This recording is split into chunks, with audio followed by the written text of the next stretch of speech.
So welcome to our panel. This is from 8-bit to orchestration, where we're going to be talking about the historic development of video game themes and how they changed over time. I'm Justin Levine. My name's Dean Wynn. I'm Nicole Lopez. And I'm Joseph Paul. And just a little bit about us before we jump into it. So all of us are students at the Rochester Institute of Technology, and we are all members of the e-board for our school's Game Symphony Orchestra. And I'm Justin. I'm the president of the club. Actually, I'm just graduating, so it's in a gray area. I'm a percussionist. I just finished my bachelor's in game design and development, and I also have a couple minors in music performance and music and audio. My name's Dean. I'm the co-founder, but also the conductor for the RIT GSO. I haven't graduated, so I'm still stuck in college. But yeah, no. But for me, myself, I'm an audio engineer studying at RIT, but also a student at the Eastman School of Music for composition for film and multimedia. I'm also a part of Materia Collective as well. You guys will see them around as well. Plus, kind of see me around with playing with the melodica. So, yeah, that's about it. My name is Joseph. I'm the co-librarian of the RTGSO. What I do is I help organizing music sheets and transcribe music. I play trumpet, and right now I'm a second year in college, so I'm still stuck in school. Thank you. And my major is game design and development. I'm Nicole Lopez. I'm a third year. I am the public relations officer for the RIT GSO. I sing. I don't play an instrument. I sing. Woo! There you go. Well, singers, thank you. So we're going to start with just kind of a quick, broad overview of what we're going to be talking about today. So the objective for this talk is to explore the evolution of a video game theme throughout the history of a series. And that means as the series goes on, we're going to have different stories, different emotions, different technologies, so a lot changes. And to really examine this, we're going to use The Legend of Zelda's main theme as a case study because, well, it's a game that's been around for quite a while and has a very prominent history in the game community. I spot some green. I spot some green. I spot a link right there. I see all you guys are really, prominent Legend of Zelda fans. So hopefully this will be very enjoyable for you guys, and hopefully this will be a learning experience. Yes. So just an overview of how we're going to split this up in different sections. We're going to first start off by just giving a very in-depth analysis, looking at some music theory of the Overworld from the first Legend of Zelda. And we're going to use that as our foundation to move on as the talk continues. The second section, Testing the Waters, is looking at some of the early games after the first Legend of Zelda and how ideas from those motifs started to develop and how there were some different paths and different ways that things could start to change. So we're going to look at the Nintendo 64 games in the third section and how this was a very significant turning point in the series just because the technology just kind of skyrocketed and there was so much more potential for breadth and depth and how the songs were being used. Then we're going to look at historical importance, which this is going to be looking at how the theme started to be used less and less, but because people started to really know it and recognize it with the series, they're used more and more impactful. And then at the end, we're going to start to just look at specifically Breath of the Wild, how there's some more avant-garde ways that they started to use the theme. And specifically in Breath of the Wild, how they're using impressionism around the world. So to first start off, let's do a deeper dive into the Legend of Zelda Overworld theme. We're going to play for you guys, kind of give you guys I guess a nostalgic feeling as well, listening to this for the first time. So let's play this.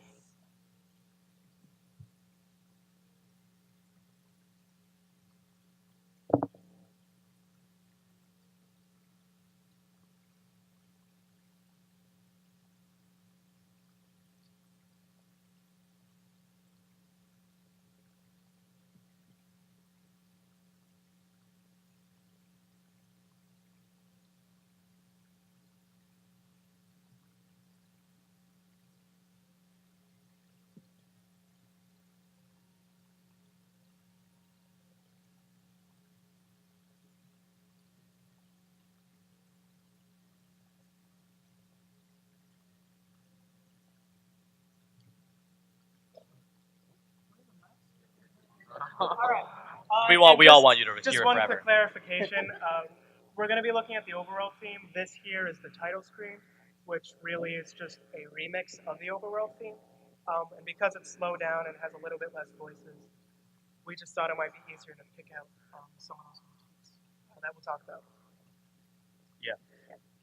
So to really start going, to delve deeper into the music, I kind of want to quickly go over the technology of what the Nintendo Entertainment System really had to bring forward not only gameplay but also music as well. Like for being a game, designed to kind of fit in a floppy disk, you can't imagine some memory or just have the ability to really fit so much detail and so much gameplay into it. You've seen videos of the game, how they reuse the sprites and just in different colors for different settings. Kind of the same goes with music as well. Now, for the NES 8-bit music, really there are 5 solo mono or single tracks that really whoever can use the NES. Those are the only channels that is possible for them for the composer to use. To really kind of go each and one of those, the NES includes 2 pulse waves. They can go into what we call a duty cycle. We have a little GIF here that kind of shows what a pulse wave will show in different increments of the duty cycle. Basically, I guess if you want to know what it really sounds like, when it gets to around 50%, it has a more hollower tone. Well, it gets until it gets to, I guess, closer to 0 or 100, it has a more creaky sound. These are mainly used for leads, kind of allowing yourself not only a lead or a very instrumental ability to just bring that lead out, but also the ability to have a chorus, which why is there's 2 as well. The triangle wave is you can expect a triangle that is in a wave, and that's mainly used for bass. This has a more sharp yet again bassy tones within the range that fits well into the bass tone, and those are kind of the limitations the composer really had. You can't use 2 triangle waves, or you can't really add more pulse waves. Those are kind of the only things that you have in terms of composing 8-bit music. For noise, that's where your percussive sounds come in. You hear either the crackiness of like the snare drum hits, or I guess like a high tom to a low tom, and depending on the levels of your noise, you can really do so much with this as well. And some other composers actually use samples where they sample a wave file to like 1 bit, and they can mainly used for percussive sounds, either like a high tom, like timpanis are mainly used because it's very pitched. But again, it kind of gives that whole limitation of things that you can do. Although some composers can go towards tremolo or vibrato, and that's like a way different story into 8-bit music. But yeah, that's basically what you need to know about 8-bit music in the NES. So when you hear this theme, what you heard is the title theme, but what you guys are used to, the Overworld theme, it's very heroic. The definition of what Link is. It's adventurous. You have this unfolding story, this world that you haven't seen before, that you haven't discovered yet, and now is your time to shine and go towards wherever, north, south, east, west, whatever is going to be upon your path as well as a part of a long, long journey. Now, to really go over the music theory onto the side, we want to talk about the main chord structure. To kind of start off, the major key is going to be in B flat major. And if you guys are familiar with music theory, you can see about the chord structure that we have, which is a 1, a flat 7, flat 6, 5. This is a very significant modal mixture and also pretty common in Nintendo music as well. If you guys, for people that do not know a bit about modal mixture is basically a key that you are in and then you're borrowing from its parallel key. So in this case, in this music, the flat 7 is coming from the parallel minor key. So it's going to be from B flat minor, and it gives a sense of, I guess, won't say tension per se, but it gives a sense of danger.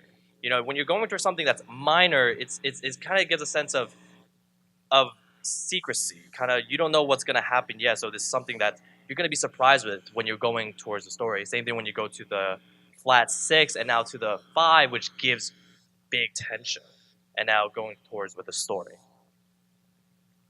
With the melodic motifs, a motif is basically is what I guess quoted.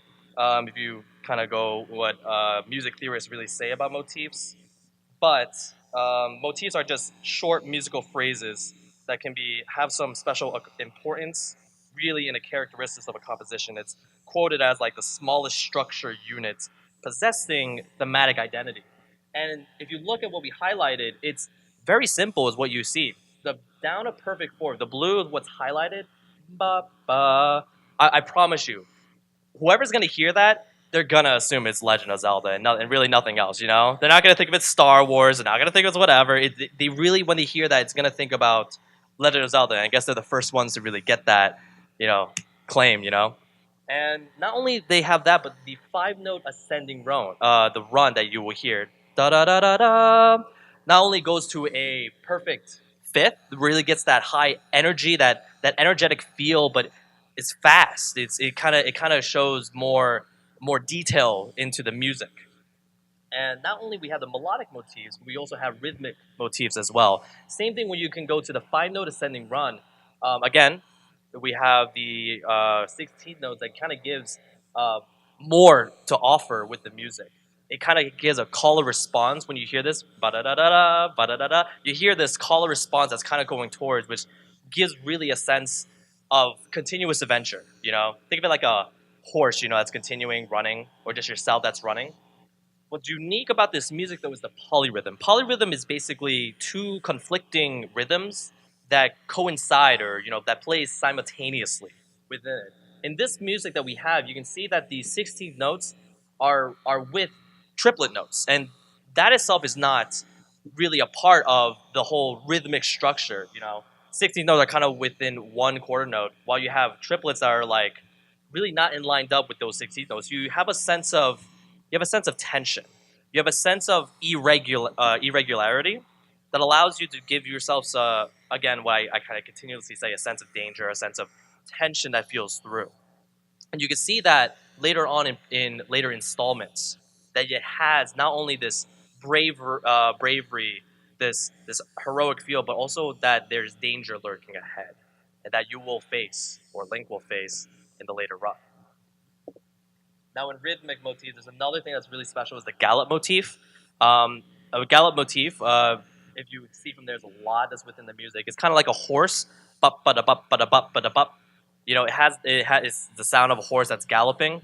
Now, you may think, okay, this is the Legend of Zelda. There is no horse. There's no Epona in Legend of Zelda, unless there's some mod. But really, this kind of goes towards tone painting. And tone painting is basically you hear this rhythmic motif. It acts where it's composed that reflects the literal meaning of this whole galloping, this whole horse. Even though there's no horse, it gives Link the sense that he's the knight in shining armor, that he has to save the damsel in distress, Zelda, and it paints a literal picture with this technique to give Link the definition of who really is, hero to save a princess. And it's really important to see how it goes through within later installments. So those characteristics, I promise you, hearing all of this really makes it feel Zelda-esque. If you hear like some reviewers kind of say, oh, this music sounds Zelda-esque. Basically what we explain is these motifs that you will hear, and I promise you, even for your own stuff, you listen to really newer video game titles, you kind of hear this. You kind of say it's also like Legend of Zelda, whatever the melodic motifs or the rhythmic motifs. So, after the first game was made, there's like a foundation, something to work with of what the main theme really is. So, to continue a series after that, you could use the same stuff, or you could start to make some changes to give more character, to develop into something new. And that's exactly what happens in the first few games. So in this section, we're going to be talking about Zelda 2, Link's Awakening, and A Link to the Past, which were 3 early games, and we'll also be talking about 16 16-bit music and how that created a change in some of the development of the series. So first we're talking about Zelda 2, which is really just something completely new. Zelda 2 is a side-scroller for the most part. It has a similar top-down overworld as the first game. But when you actually go into an area, you're looking face on. So you're scrolling from left to right, and there's experience points, and there's magic spells, and just a lot of these characteristics that are very reminiscent of other RPGs, but did not stick with Zelda. And that doesn't necessarily mean it's bad per se, because it did sell very well and it's still in. But now that we're 30 years ahead, we can kind of see that this is not something that stuck. And the music really reflects that. So let's start by listening to it a little bit.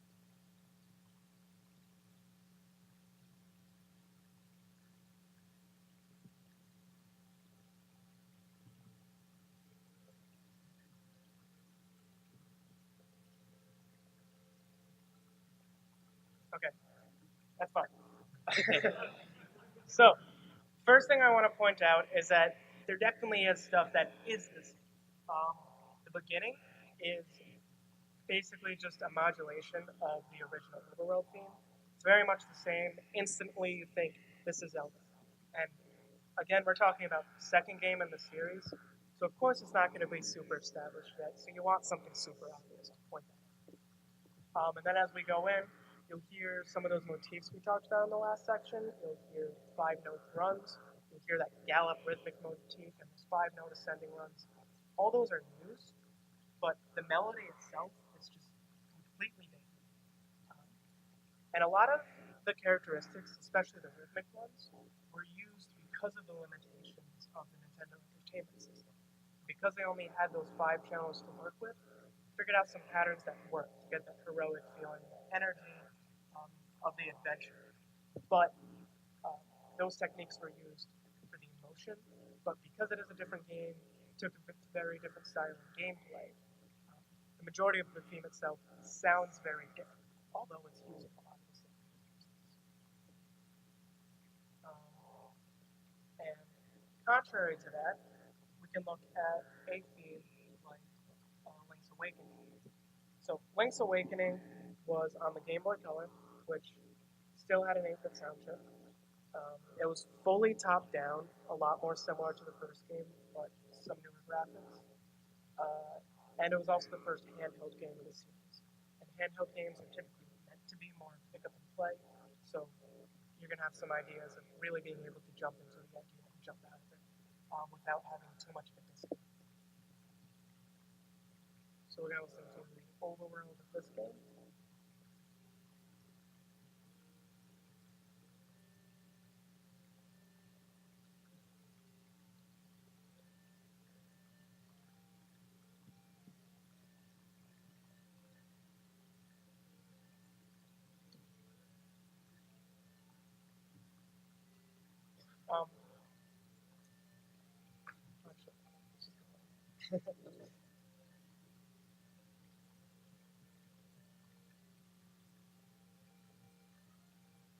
And then from there, it jumps into a completely different section.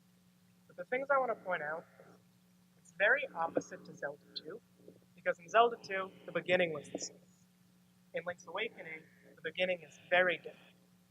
In Zelda 2, the melody is very different. Here, it's very the same for the most part. But rather than just taking the theme from the first Zelda games, what it does is it adds some changes by embellishing some of the melodies, particularly around where the bronze and some of the rhythmic motifs that you hear that's very Zelda. So at the end, before we went into that B section, where it usually does the Gallop motif and going 1 and a 2 and a 3 and a 4 and a to do the repeat. Here it takes that same idea, but rather than separating 1 and a 2, it makes it more even and uses triplets. 1 triplet, 2 triplet, 3 triplet. And what that does is it kind of draws out, it slows you down because you're expecting the Gallop, but you don't get it exactly. And that's what starts to pull you away from the original theme. And then you can go into a B section that's totally new. So what it does is it kind of plays with your mind a little, keeping you in the Zelda context, pulls you away with those triplets, and then you have something. And so overall, it's very similar to the first, but without being monotonous and without being dull. And it adds a lot of things that are very and a lot of characteristics that can propel the series to just have some new ideas. So it's very much a contrast to the first game, to the second game, I should say. And then the last game we want to talk about here is A Link to the Past, which is a Super Nintendo. And Super Nintendo is very different from Nintendo because the audio system is actually 16. What this means is that they have a lot more channels to work with, they have a lot more memory to work with. So the big thing you'll hear here is that although we're still using a lot of those basic waves to create the sounds, we have more room to be able to add effects such as reverb or gain, which changes the volume. And because of that, we can start to simulate instruments. More basic ones like the flute, which has very distinct high pitch sounds, or more distinct percussion like a cymbal or a snare drum. So, we listen to this one.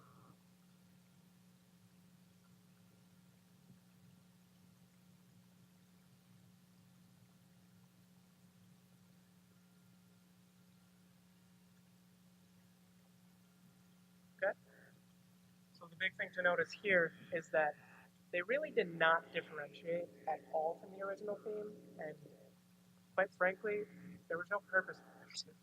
Because this was the first Super Nintendo game, they've never really orchestrated. You never had that heroic brass playing the melody, or the Buffy low voices to give that kind of bounce and drive to things.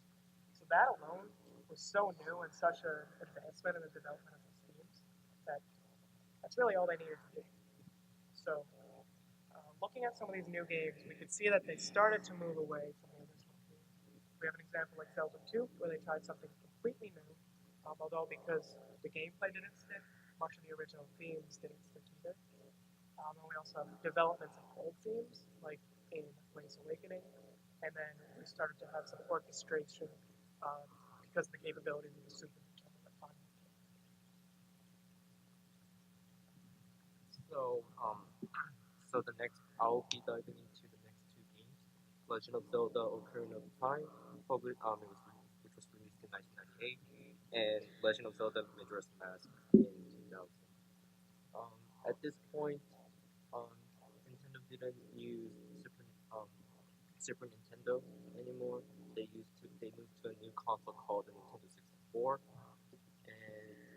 and Nintendo 64 had a lot of better functions than the previous console. So first, there's a lot of advancement in technology. For example, the memory storage is a lot larger than SNES.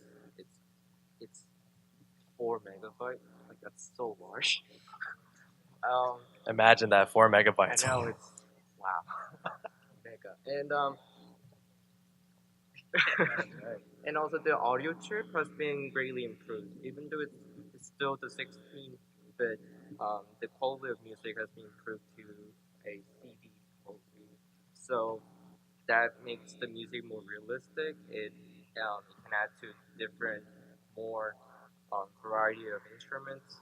So the music sounds much better. And also 3D, 3D.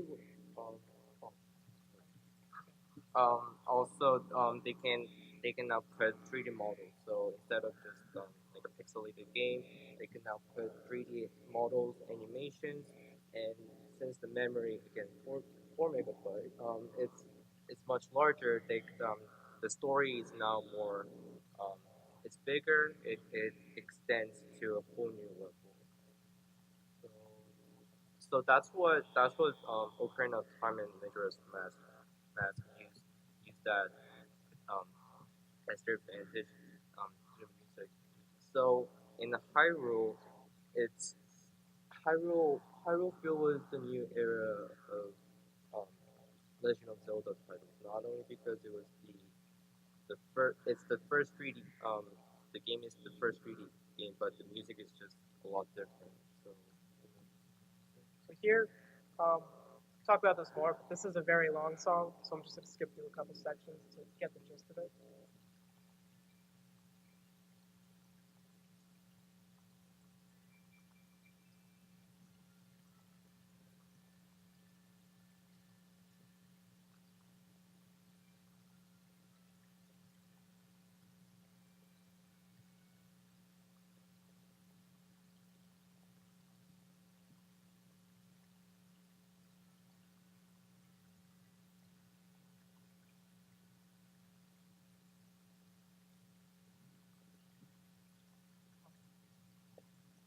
So just by listening to music, you can tell that there's a lot of different instruments used with such with different tempo dynamics. Um,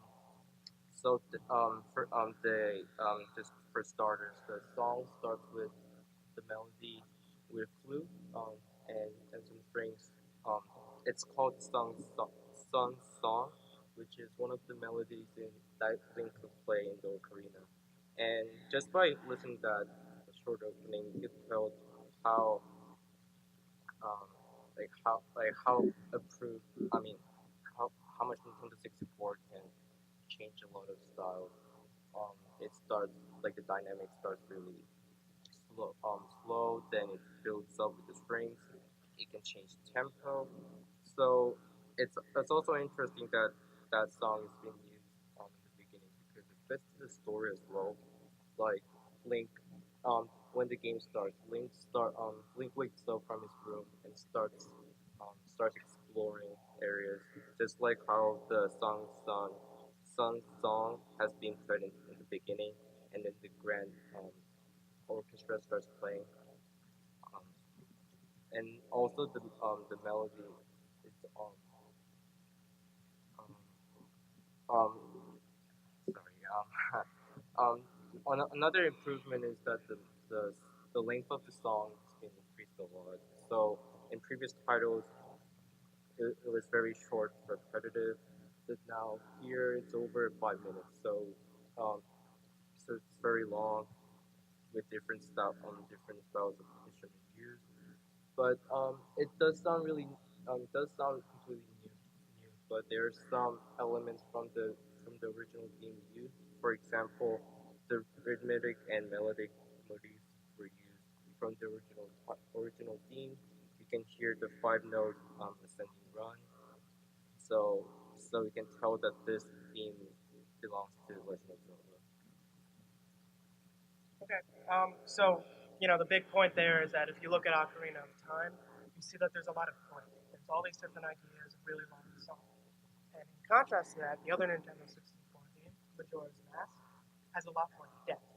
And part of understanding why that is, it's good to look at the story of how the game came to be. So after Ocarina of Time, they started to work on Master Quest, which Master Quest is just a remake of Ocarina of Time with some harder dungeons, different puzzles. Um, but what the game designer, AJ Aonuma, decided was he didn't want to do that.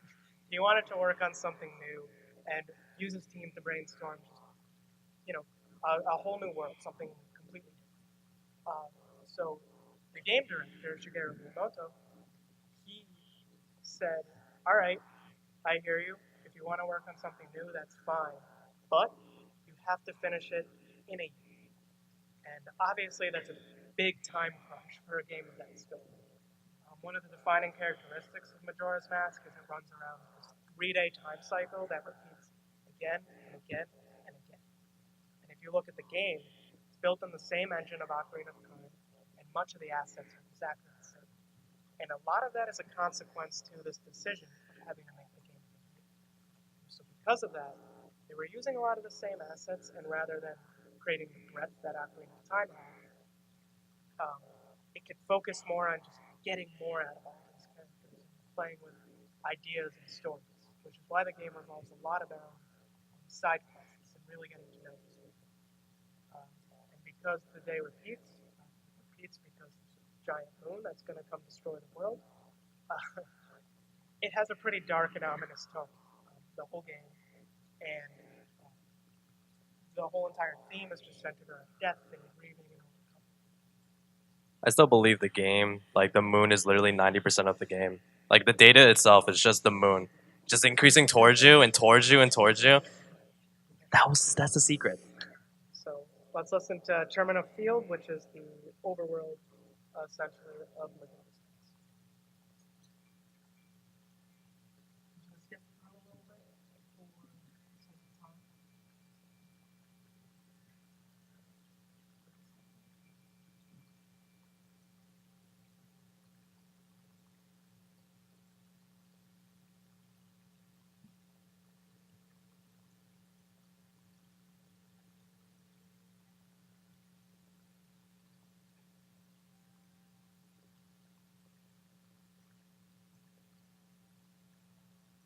and then this is the end where it ends.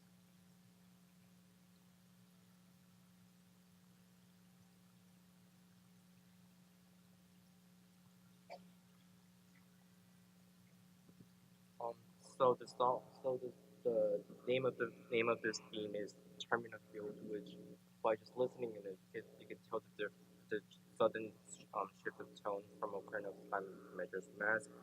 Um, the song starts with the same melody used in Ocarina of Time, the song Sun. So when the player places listens to this theme, they're gonna think that the song is gonna be really similar to Ocarina of Time.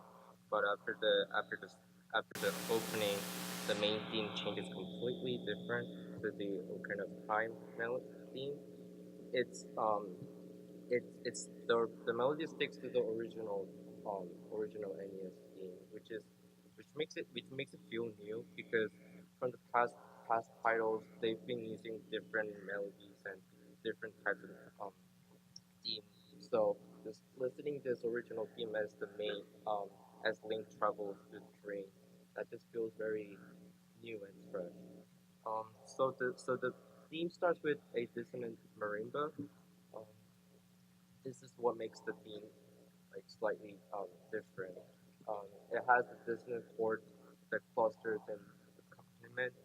Um, there's a lot of new brassy contra melodies used, and also there's a choppy focus snare drum.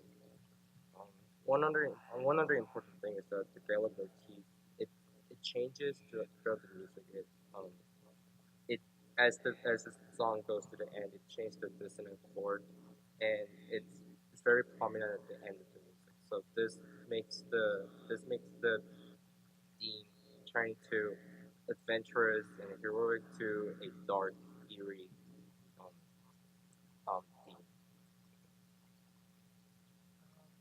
So, just as a quick summary of this section, really what we're looking at is Ocarina of Time had a lot of breadth. It had a lot of new ideas over a 5 minute long overworld, messing with the the main theme in all these different ways.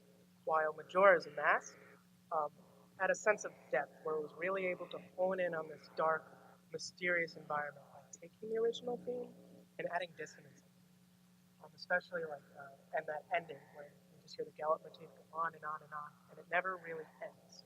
It just kind of lingers and is creepy.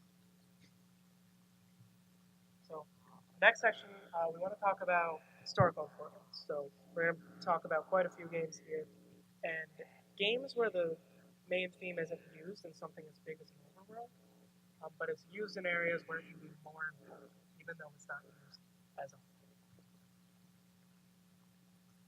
First, I want to talk about the idea of a lead motif, what that actually is. So, I said earlier, a motif is a little piece of music, a little rhythm, something that can be reused in a piece to create a larger song in a full piece. What a lead motif is it's a motif that resembles a person, a place, or an idea or some kind of emotion. And this really comes from, it's associated with Richard Wagner and his operas. Um, and the thing is with the leitmotif, because you're representing something, it typically holds a lot more importance. And that makes it very useful for storytelling. Because when you have this little motif that's resembling sadness, you'll hear that and you'll instantly get put into that frame of mind. And because it's so good for storytelling, it makes sense it'll be very useful for video games, especially now that the technology is good enough where we have these really nice 3D models and to be able to tell amazing stories. So there's a couple of ways that the main theme is used. First, it's used as a leitmotif for histories, which often can be just a very significant event or talking about something that has to do with the lore of the Zelda series. So in The Legend of Zelda The Wind Waker, there's a couple of examples I wanted to point out that are particularly prevalent. The first is the prologue, which is just opening a story. It starts by showing Ganon. He's evil. He's destroying the world. And you have this dark theme. And then at a certain moment, you see Link, bright green with the Triforce over his head. And the second you see that, you hear the main theme. And it's because, in this case, Link He's actually representing the hero of time, which is the hero in Ocarina of Time, who put Ganon away the first time, thinking he was successful, but we'll get into that. And because it's showing that pivotal moment in the history, it's a perfect time to bring that theme to life. Another theme is way at the end of the game. I just want to play a little bit of this. This is Farewell Hyrule King.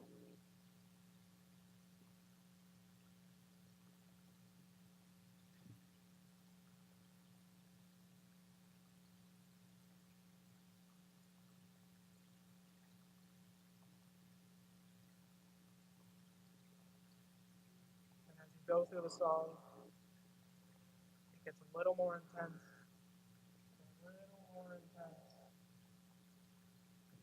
Until you have this very fast, very in your face section.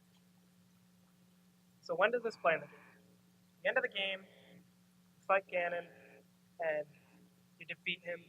And when you do that, the King of Hyrule, he was who originally put Ganon away, and because he failed in putting him away correctly, all of Hyrule got destroyed, and it got flooded, which is why Wind Waker takes place in an ocean of water. So what's happening in the scene is the King of Hyrule is talking to you, the player, as well as Zelda, and he's saying, I'm sorry, we messed up. We thought we did it right, but the whole world is awake, and it's because of this. So that's why it's very somber and very sad. And as it goes on, it gets more and more intense, because as the conversation goes on, he's saying, hey, now you have the whole entire world in your hands. This is your responsibility. Good luck fixing it, basically. So he's sad, and he's just putting the weight of the world on your shoulders. So the song gets more and more intense, and it's going down a perfect fourth, going up with those 5-note runs, all of those things to resemble the fact that it's a very historical moment, but also it's very powerful, it's very sad. And just one more example, you have the song of the hero, which plays in Skyward Sword. Skyward Sword was retrofit to be the origin story of the Zelda series. And at the end, you talk to the 3 goddesses who made the 3 pieces of the Triforce, and you get pieces of the song from all of them. And lo and behold, when you get them all, the main theme plays. And that's really the only time in the game it plays. It's a very important moment because you're talking to the goddesses. Another way it's used as a leitmotif is to represent the idea of courage, which you hear very obviously in Twilight Princess. So I'm going to show you one of these cutscenes, a little piece of it.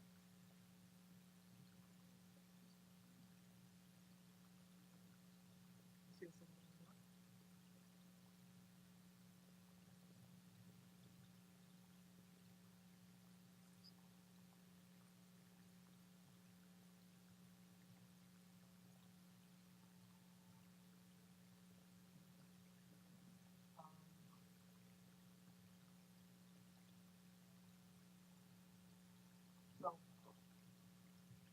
Let me just talk further.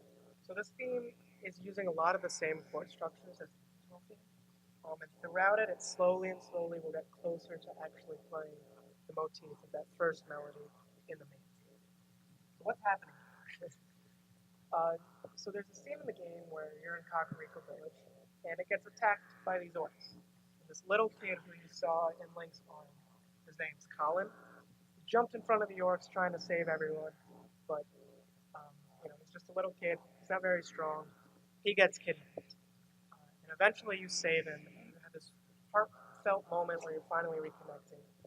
And he's saying, thank you for saving me, and thank you for saving the town.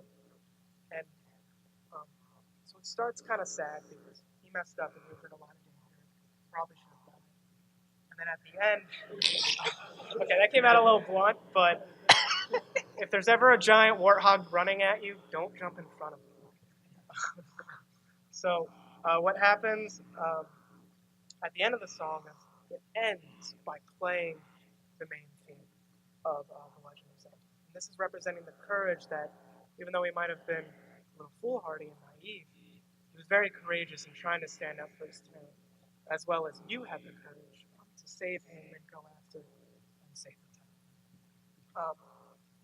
And the reason why this is very significant that it's a leitmotif for courage is that Link, the hero of time, he has the Triforce of courage, and that's why he's going on this big courageous journey, which was this idea that really was fleshed out more and more as the series went on. And then just as one final example, in Spirit Tracks, you hear the song right before the final battle, where you have the intro of that main theme, but with all the orchestration of it. This is the only time you really hear it in this game, and it's basically just pumping up the player. So rather than talking about the story, it's saying, hey, player controlling Link, good luck, have the courage to fight this final boss. And then from there, the theme gets basically forgotten and goes into the realm overworld of that game. So, as you can see, the theme was really used less and less in these games, but the impact where they were used was a lot more selective. So it was able to have a lot more of an impact and highlighting some important events and things that were going on. So our next last topic that we will dive into is impressionism. Especially in what the game is going to show, Breath of the Wild, it has a very significant, very contrast feel in comparison to different games. You will see that it uses the technique, of impressionism to kind of portray openness, to kind of portray an ambiguity to you, the player, and you kind of will see, or I guess we'll explain what really is impressionism. It's if you guys don't know a little bit about it, in the 19th century, you see artists like Monet, Renoir, Van Gogh, kind of painting very vivid, thin, loose brush strokes, thinking like, what is this? What happened to naked Roman people? That used to have been the hit back in the 18th century, but it's something that's so different in comparisons to, I guess, more in past Renaissance art, and really you kind of see a difference in rich color, shifting lights. You can see the differences between that and other art movements. And just like in art, you kind of see that in music as well. Musicians such as Debussy and Ravel kind of brought this idea of not just playing music to really just define the setting, but allow openness, to allow space for you, the audience, to up to your interpretation, what you think the song means, what you think the art means. You know, you see Van Gogh painting, his own face.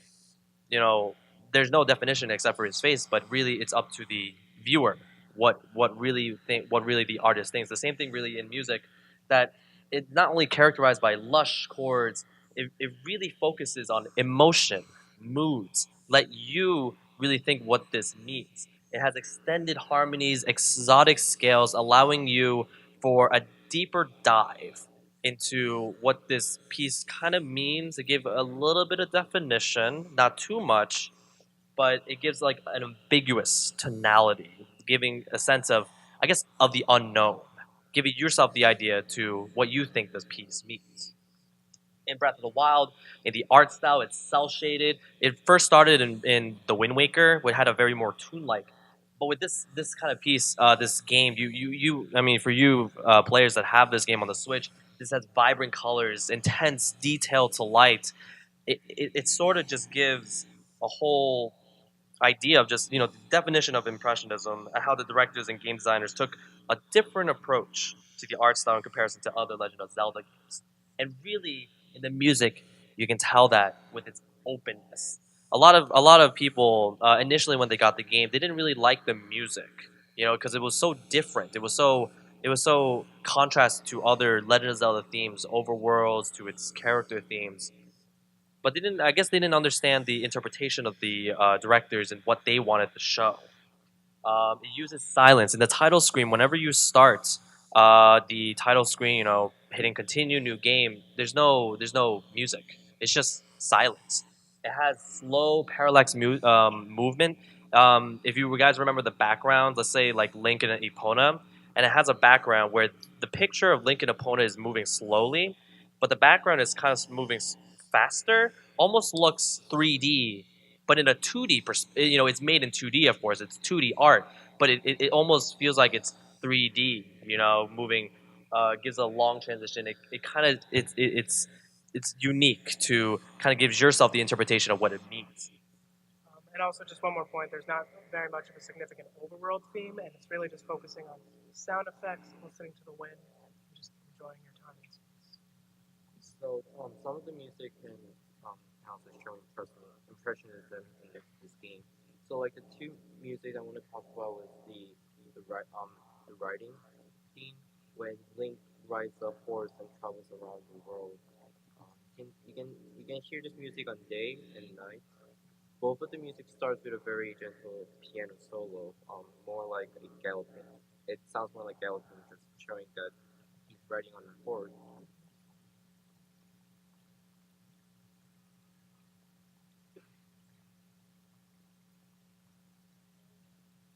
So like that. And then after that, a violin solo comes in.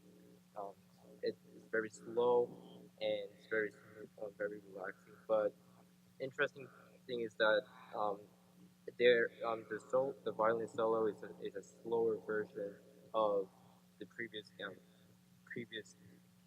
song titles. Like in the day, it plays Zelda's Lullaby, and at night it plays main theme. Both of them plays really slowly. So this is a really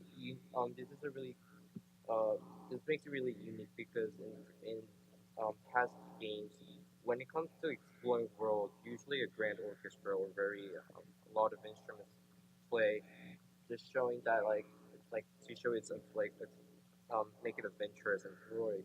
But here it's very limited. Only two instruments are used. It's very gentle, and this is showing that it's not focusing on the music, but it's kind of just stepping back. It's kind of getting along with the atmosphere.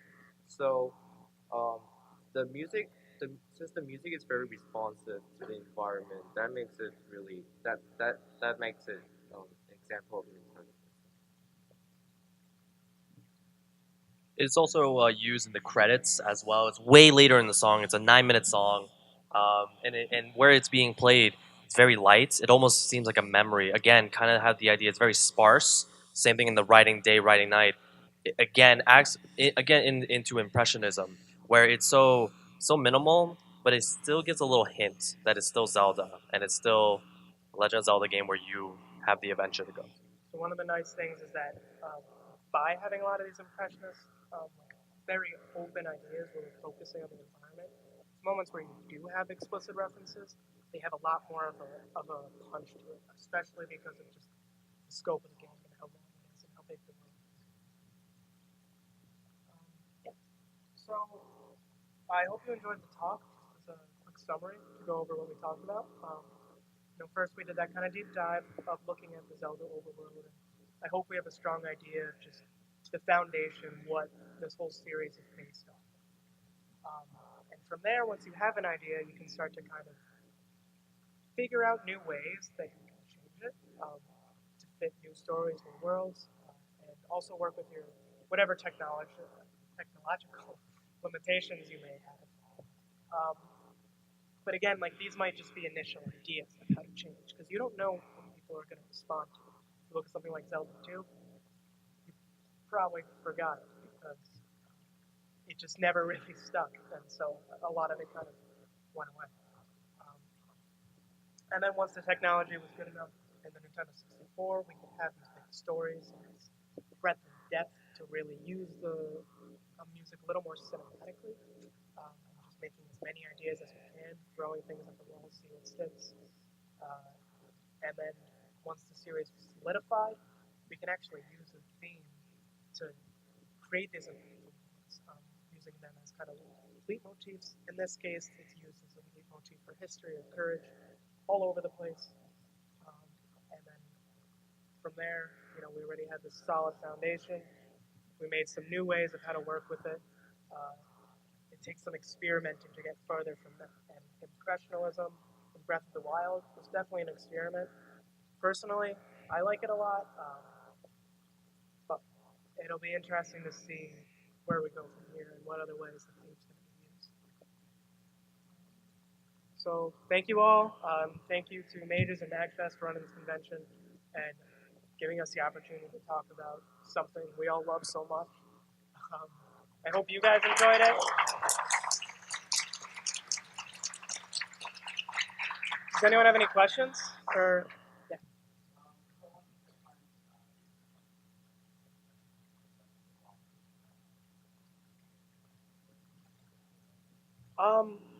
Well,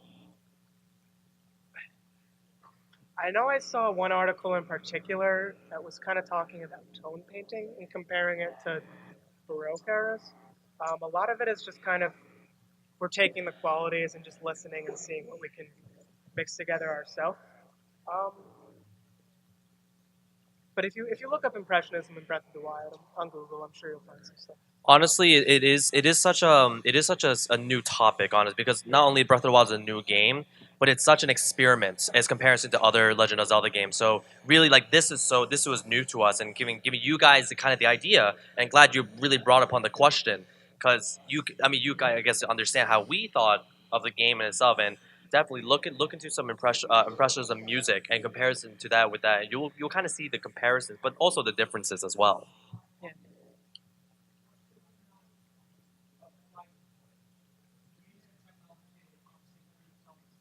Yeah.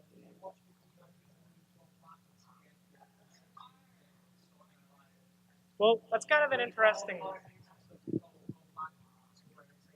Yeah. That's kind of an interesting point because, like, look at the old music when, like, there was only 8-bit, everything was 8-bit. A lot of the techniques they used was because they had to, and they found some things that worked. And then as it went, we get to Skyward Sword, where we had our first full orchestra doing the music. And you can do whatever you want because we have real instruments at this point. So then going back, you can kind of take some of the lessons you learned as you adapted and retrofit it. Because, if you want to have 20 different square waves, different duty cycles to create some kind of interesting texture, you can do that now. So it's interesting because, yeah, it's like a throwback to those old instruments without having the limitations and more freedom. Which is, would be interesting if they do that in some, maybe like a handheld game or something like that comes out. So we'll stick around for a couple more minutes to kind of answer some questions. But I hope you guys do enjoy it. Do enjoy the rest of MAGFest. We were glad that we were like the first Mages panel, so it'll be a nice opportunity. We'll be around here more. We still got other panels as well with our other groups, and also we can't wait to see more later. Later, so within the 4 days, hope you guys enjoy the rest of MAGFest and everything. All right. What's up? What? Oh, Oh. yeah, we're also giving a few other panels, so might as well plug that while we're here. I'm giving a talk tonight at 8:30 in the workshop. It's called Subliminal Nostalgic Cues in Banjo-Kazooie Nuts and Bolts. It's looking at the way references are used implicitly to borrow characteristics into a new game. Some of our colleagues here who are also on the GSE board are giving a talk, Square Enix versus Bethesda, comparing some of the music and the storytelling, world building of Japanese RPGs versus Western RPGs. What time's that at? 7 tomorrow in Mages 2. There's also I also am hosting a panel as well. It's going to be called Ultima. It's going to be a Final Fantasy really huge dive into the musical analysis. It's going to be 5:30 on tomorrow as well. It's going to be on Mages 2. Do come by if you're really interested in the whole music theory-esque, and also if you love Final Fantasy music. We're really going to do some case studies, and it'll be a lot fun, including with so many Final Fantasy memes. So you guys will love it. So. Thank you.